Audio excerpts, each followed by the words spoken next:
दशांगमन्नं विप्रस्य भानुवारे ददन्नरः परजन्मनि चारोग्यं 10 वर्षं समश्नुते।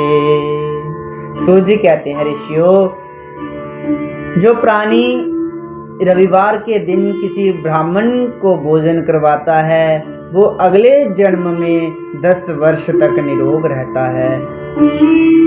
ऋषियों, जो 10 ब्राह्मणों को एक साथ भोजन करवाता है वह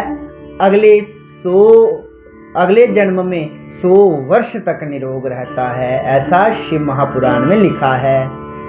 तो शौनक जी पूछते हैं, प्रभु यह दशांग भोजन क्या है, जरा इसकी थोड़ी विधि बतलाइए। तो सूर्य जी फिर शौनकादि 88,000 ऋषियों को बताते हैं, ऋषियों बहुमान मथवान मभ्यंग पाद सेवनम वासो गंधाध्यर्चनम च घृतापूपरसोतरम षड्रस्त्रं व्यंजनं चैव तांबूलं दक्षिणोत्तरं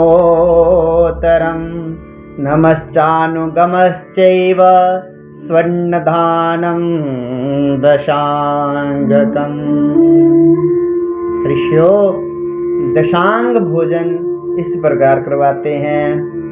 तो पहला है सम्मान पूर्वक किसी को बुलाना, उसको निमंत्रण दे करके घर बुलाना, ये है पहला।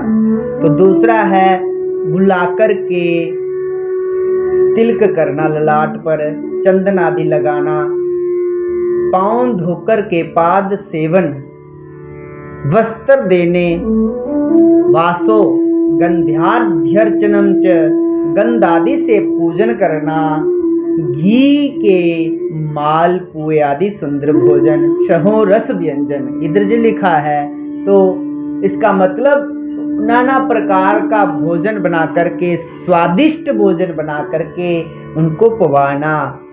तो अंत में तांबूल आदि दक्षिणा दे करके विदा करना, नमस्कार करना।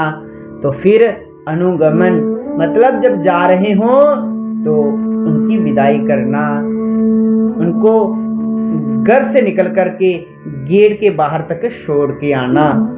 तो ये होता है दशांग भोजन। तो सूर्य जी से प्रश्न करते हैं शौनक जी, प्रभु एक बात बताइए, आपने बोला रविवार के दिन जो व्यक्ति किसी ब्राह्मण को भोजन करवाएगा तो वो 10 वर्ष तक निरोग रहेगा अगले जन्म में।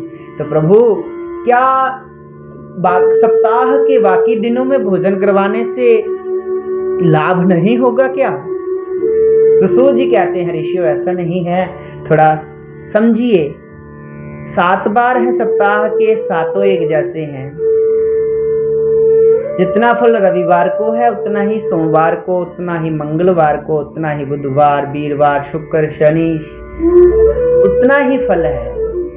सप्तस्वापि च वारेषु 10 व्यश्च दशांगकम् अन्नं दत्त्वा 100 वर्ष आरोग्यादिकमश्नुते। ऋषियों, सप्ताह के किसी भी बार आप ब्राह्मण को भोजन करवाएंगे तो एक ब्राह्मण के बदले 10 वर्ष तक निरोग काया मिलेगी।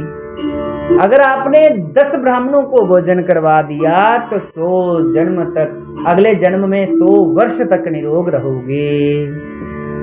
तो सूर्य जी को फिर प्रश्न करते हैं शौनक जी, प्रभु हमें कौन सी कामना से कौन से ब्राह्मण को भोजन करवाना चाहिए? अलग अलग कामनाएं हैं सबकी, तो अलग अलग कामनाओं के लिए हमें जरा विस्तार से बताइए कि हमें किसको भोजन करवा करके वो कामना हमारी सिद्ध हो सकती है।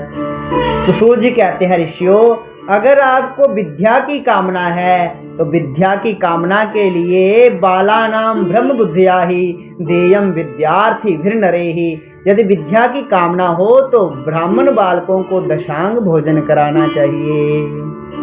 ऋषियों, अगर पुत्र की कामना हो तो यूनाम च विष्णु बुद्धिया ही पुत्र कामार्थी वीर नरे ही युवक ब्राह्मणों को दशांग भोजन कराना चाहिए। तो अगर ज्ञान की कामना हो तो फिर क्या करें? वृद्धानाम रुद्र बुद्धिया ही देयम ज्ञानार्थी वीर नरे ही वृद्ध ब्राह्मणों को दशांग भोजन कराना चाहिए। तो बाल